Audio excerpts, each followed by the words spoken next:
Good morning to all.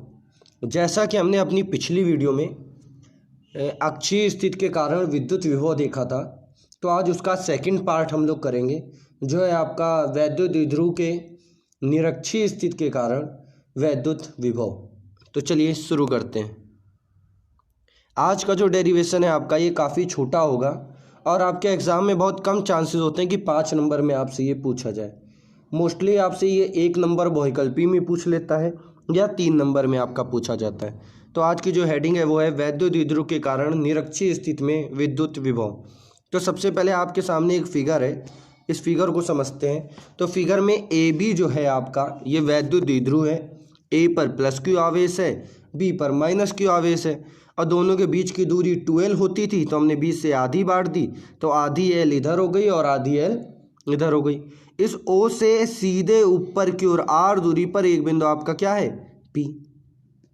तो R दूरी पर जब एक बिंदु P है आपका, तो हम उसी अकॉर्डिंग आगे चलें। और हमने देखा कि इस A बिंदु से P की दूरी क्या होगी और इस B बिंदु से P की दूरी क्या होगी। तो ये निकालने के लिए हम लोगों ने यहाँ पर देखा, अगर ट्रायंगल की बात करें, कौन सा ट्रायंगल जो आपका ये बन रहा है POA की अगर बात करें या AOP की बात करें, तो वहाँ पर आपका ये एक समकोण त्रिभुज है, यानी पाइथागोरस ट्रिक लगा सकते हैं। और पाइथागोरस ट्रिक अगर आपको याद हो तो क्या होती थी, कर्ण स्क्वायर बराबर लंब स्क्वायर प्लस आधार स्क्वायर।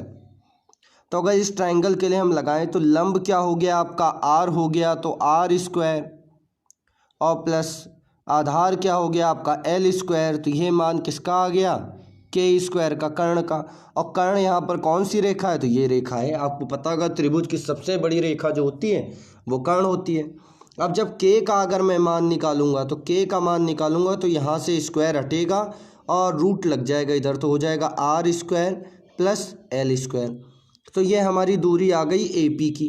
इसी तरह सिमिलरली दूरी आ गई आपकी BP की। दोनों दूरी आ गई, मतलब हमें ये पता चल गया जो फॉर्मूला हम लगाते हैं और फॉर्मूले में R का जो मान रखते हैं, जो बटे में रखा जाता है, वहाँ पर हम ये दूरी रखेंगे। तो चलिए शुरू करते हैं, आगे देखते हैं।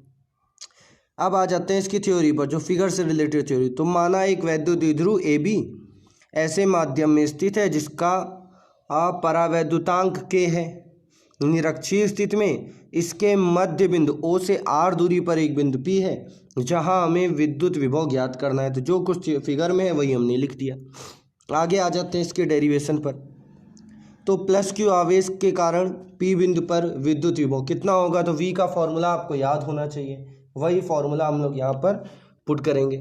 तो V के अगर फॉर्मूले की हम बात करें तो क्या होता है आपका, तो V का फॉर्मूला आपका हो जाएगा V1 बराबर 1/4 पाई एप्सिलॉन नॉट के Q upon under root R square plus L square. क्योंकि इसका जो बेसिक फार्मूला होता है वो आप लोग को बताया गया था, वो फार्मूला होता है आपका V बराबर 1/4 pi epsilon not Q by R।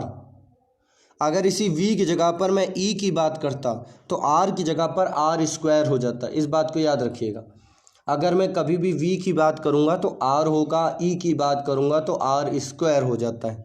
तो यहाँ पर क्योंकि R और R क्या होती है, दोनों बिंदुओं के बीच की दूरी, और ये दूरी क्या है, वही जो AP अभी हमने निकाली, उसी का मान हमने यहाँ पर रख दिया, under root R square plus L square. ये हो गया प्लस Q आवेश के कारण। सिमिलरली माइनस Q आवेश के कारण कितना होगा, तो वो हमने वैल्यू रख दी। अब क्योंकि आपको पहले ही बता चुके हैं कि विद्युत विभव जो है ये आपकी अदिश राशि है। अदिश राशि है मतलब इसमें चिन्ह मैटर करता है। हम साइन को देखते हैं कि प्लस है कि माइनस है, जबकि सदिश राशि में हम चिन्ह को नहीं देखते, हम दिशा को देखते हैं।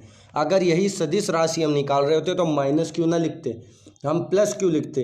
पर परिणामी ज्ञात करने से पहले हम ये देखते दोनों एक ही दिशा में हैं कि विपरीत दिशा में है।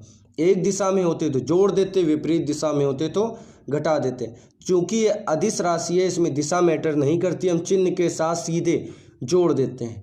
अगर पॉजिटिव होगा तो जुड़ जाएगा, निगेटिव है तो अपने आप घट जाएगा। हमारा काम सिर्फ जोड़ना है।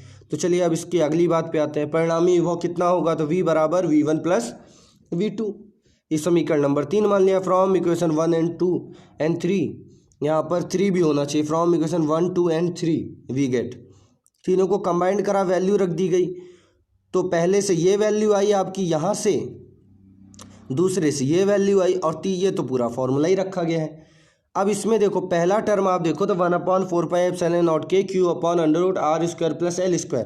दूसरा टर्म अगर आप देखो 1/4πε0 k -q/√r² प्लस l², यानी ये पॉजिटिव है और ये निगेटिव है।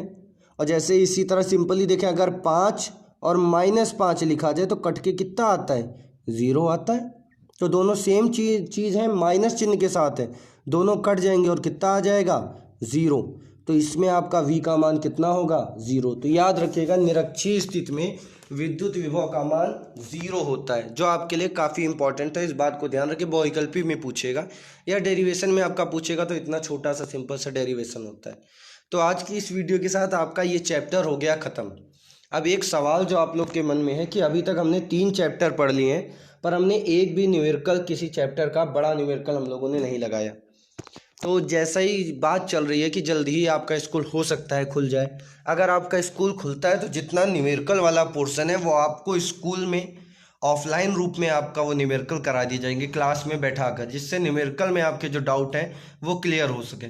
तब तक हम लोग जो थ्योरी वाला पोर्शन है वो पढ़ते रहते हैं। तो आज आपका ये चैप्टर नंबर 3 विद्युत विभव खत्म हुआ। नेक्स्ट वीडियो में हम अपना अगला चैप्टर संधारित्र स्टार्ट करेंगे। तो आज के लिए इतना ही।